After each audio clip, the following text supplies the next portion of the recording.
प्रस्तुत करवा सागु खीरी। देखो सागु खीरी प्रस्तुति करने आवश्यक सामग्री गुड़िक है सागु आधा कप सागु 1 कप क्षीर चीनी आपण मैंने स्वाद अनुसार नहीं पारे अलैच अलैच को देखो छेचिकी मुझे नहीं आपण मैंने गोटा अलैच नहीं पारे तार मंजी छड़े 10-12टी किसमिश नहीं 8-10टी काजू नहीं आउ गोटे चामच घी 2 कप पानी। प्रथमे पानी गरम करने पड़ो से गरम पानी को ए सागुरे पकड़ा द्वारा आमको खीरी कला बेले कम टाइम रे खीरीटा तैयारी हो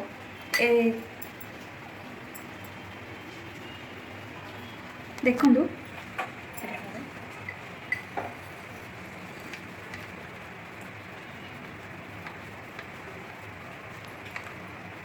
आपण मैंने सागु को भल भाव घांटे पानी जिते पका होची सेतबेले आपण मैंने भलरे घांटे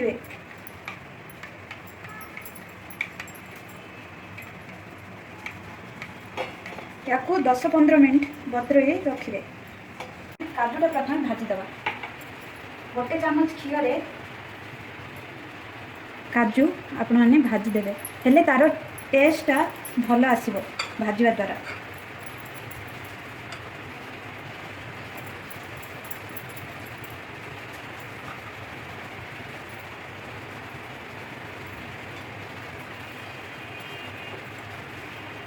आपण मैंने हल्का भाजबे हल्का कलर चेंज होगा पर्यंत आपने भाजवा पड़ो।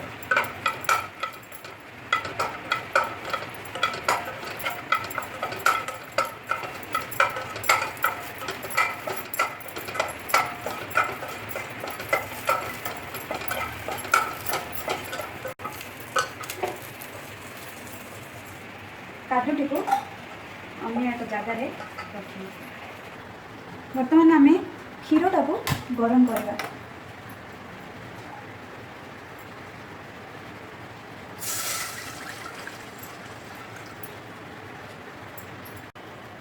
ए सागु को क्षीर गरम होगा भितर सागु को मझे मझे घांटू थे ए सागु को एमती देखु पकेला बेले घांटू थे।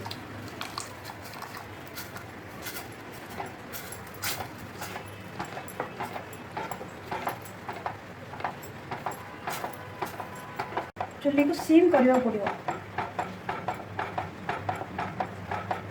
आम ढांकुणी को 2-3 मिनिट पर्यंत बंद करदे ताहले सेटा जल्दी सीझीज।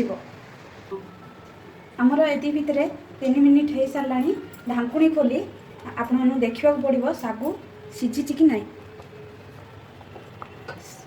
सागु सीझापी आउ 2 मिनिट टाइम लगे। देखो मझे व्हाइट अच्छी से व्हाइट जमी न रहिबो देखिए से पर्यंत आपण सीझा पड़ो आ मझे मझे आपण घांटिया पड़ो ना सागु तले लगिज।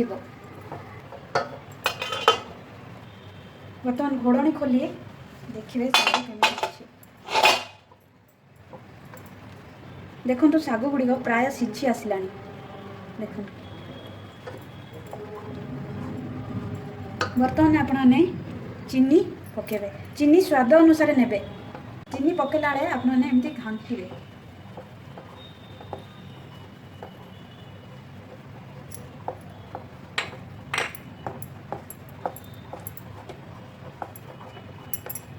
बर्तमान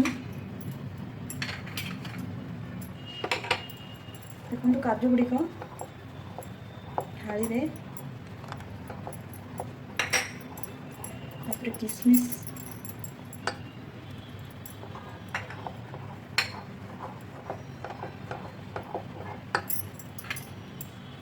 गुंड होइथिबा अलैच गुड़ी पकेबे।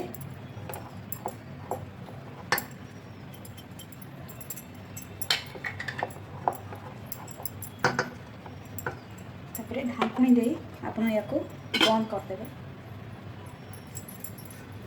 गोटे मिनिट पर ढांकुणी बाहर करदे आपने गैस टी को ऑफ करदे।